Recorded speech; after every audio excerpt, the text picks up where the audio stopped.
எப்பொழுதும் போல் இயல்பாய் வாழுங்கள், மகிழ்ச்சி அடைவீர்கள். பிறரைப் போல் வாழ நினைத்தால் மகிழ்ச்சியை இழப்பீர்கள். அசுத்தமான நீர் ஆரோக்கியத்திற்கு தீங்கு விளைவிக்கும். தீய எண்ணங்கள் வாழ்க்கைக்கு தீங்கு விளைவிக்கும்.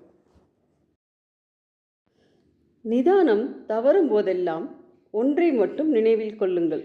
வார்த்தைகள் கூர்மையானது, நம்மை எப்போதும் சிதைக்கக்கூடும்.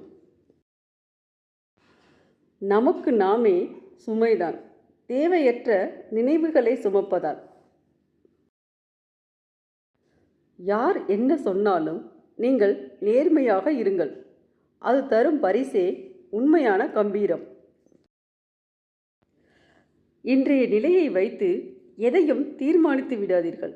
காலமும் நேரமும் எப்போது வேண்டுமானாலும் மாறலாம். தேவையில்லை